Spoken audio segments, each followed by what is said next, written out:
Steph, defensively, you guys have been so good here so far this season. Now you come in and game against a Portland team that isn't doing so hot. So what's the mentality going into this game here this Saturday? Oh, it's a rivalry match, so we know that they're going to be up for it. It's going to be difficult, This is a game that has some weight to it. So especially for a team maybe that isn't exactly finding that much joy right now, I'm sure they're looking at this as a game that could kind of set them on the right path. So it's going to be difficult. It always is. So it doesn't really matter. We always say in this league, every game is difficult, every opponent is difficult. And obviously this rivalry match is no different. Well, on that point right there, what does the rivalry mean to you personally? I really appreciate it because I feel like it's authentic. Again, I've said it a million times, but Trillium Cup to me, Canada versus US when I played with Toronto, and Toronto was the only Canadian team, and Columbus was the closest American team, and it was just fabricated. I don't feel like there was anything there, but having grown up in Europe and sense of rivalries, so just in terms of their location, right? I was with our neighbors too, our neighboring towns, in everything, their dialects, they sound like they're not the smartest. We sound like we're the smartest, it translates onto the football pitch, right? It's like who has bragging rights, who's dominant, and so I feel like it's very authentic here too, where people just don't like each other for obvious reasons, and that's good. Growing up there, how do you compare this rivalry in America to those kind of small town rivalries in Europe? Yeah, like I said, I think a lot of them are, unfortunately in the US, there's not much history, right? And so granted, you got to start one way or another. So, but they're all pretty new, comparatively speaking, to European cities where you have the club of the people versus the club of the rich, and people, generation through generation sticking with those because it's an identity. It's not just a club. It's who you are, and so those are really strong values, and that's ingrained in you at an early age. So I think that's the thing. In this league in particular, this is one of the few that kind of has a little something that goes back a little bit and almost goes off the pitch. It's not just here we create a little bit of rivalry on Saturdays and see how it turns out. It's a geographical thing too. So.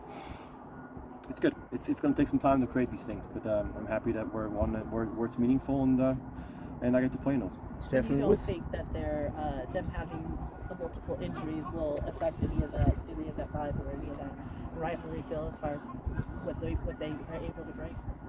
No, not at all. Because at this point, anybody that is on a roster is a good player. So even more so, maybe for them, an opportunity to showcase that they deserve to be on the team and deserve maybe to be a starter even when they're fully healthy.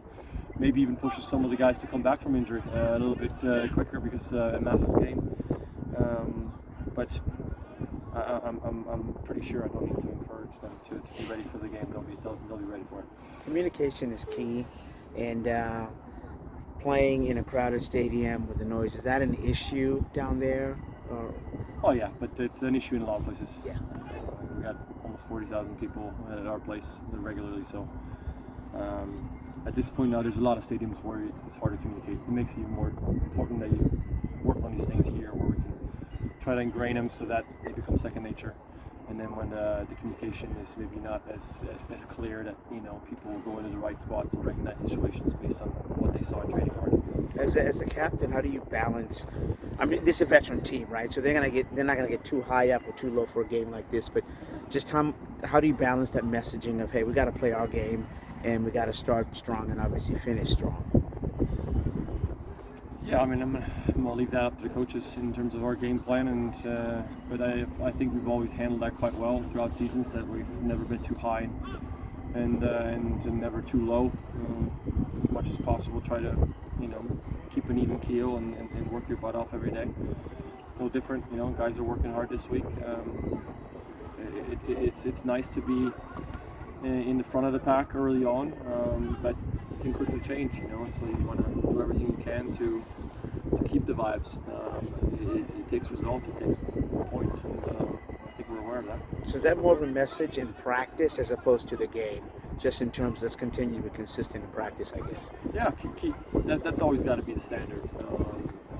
I think the messaging kind of for games in particular comes on our video sessions. You know, when we look at our opponents, what they bring to the table. Obviously, the magnitude of the game, we discuss those things, and also what our game plan is. But I don't think we have to have too many sessions to make sure people are ready for games. You know, we're professional athletes. This is what we do for a living. In my opinion, if you need someone to sit you down and tell you, hey, make sure you're ready for the game, then you're probably in the wrong industry.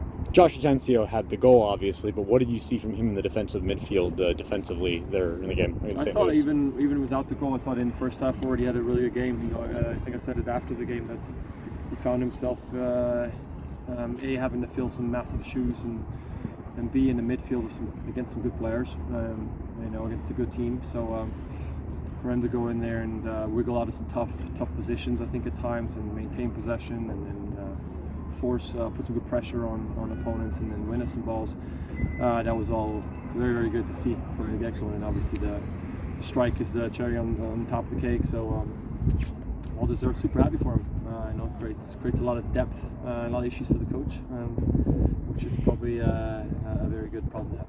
The away team's done super well in the Seattle-Portland rivalry pretty recently. Like last 5 years, it's been 6 of 9 have gone to the away team. Is there anything behind that? How do you guys kind of think of that? Is there anything behind that? I don't know. If I had the answer, I'd probably share it with our team. Try to fix it at home. I don't know. It's difficult because it's such a difficult place to go to your rivals. It's very hostile, but it may also have the effect as putting pressure on the home team, right? Realizing the magnitude of facing your rival and the consequences of maybe losing at home. It's all about, you know, preparation and maybe those things that have been on an individual basis maybe not handled the right way. I'm not sure. I don't have the answer, but big games, you know, bring nerves and other things, and hopefully we want to get a win down there. It'd be huge. You guys Last one for seem Steph, to guys. have really different strikers this year as far as like the way their style. You know, Faber and Raul and excuse me, and Jordan. So is that, it's, you know, in your history here, is that kind of the most variety maybe that you've seen as far as that group goes, and what do you kind of see between the three of them? Yeah, I think we have a really good balance. We have someone who, I mean, Heber, I think is very methodical, thinks through, and finds himself in good spots, and is technically very gifted. Raul's a little flea that just runs around everywhere and does his thing. And we have Leo Chu and Jordan up top with the pace and athleticism. So it's a lot of different weapons, which is good. I think the one thing that is maybe a nice thing, and I don't know if it's down to having them, but more how we utilize them, is that we found multiple assets on the field at the same time, and so I think we have multiple ways of getting through teams in a particular moment. You know, sometimes I think we would have, maybe we're trying Raul and it doesn't work, and then we make a change and then we try to do it a different way. But right now it seems that we have Heber on the field and Raul's on the field too. Jordan Morris is also on the field at the same time, you know, so it's a lot of different things that teams have to worry about, which is obviously very for us. And that's exciting to Last couple see for from Steph. your angle too. Absolutely, Like yeah. last game actually Yeah. being able to really see it. The more I don't see the ball, the better. The more the opponent seems to not know what we want to do, the better. And yeah, I think if you're too one-sided, you know, I always say this with playing out of the back. If you're too one-sided, it becomes predictable, right? If everybody knows that Jordan wants to have the ball here and then cut in here and shoot from there, then well, guess what? They're going to close that down. So you need to have different options, and at some point, the opponent runs out of capacity to cover all those things, right?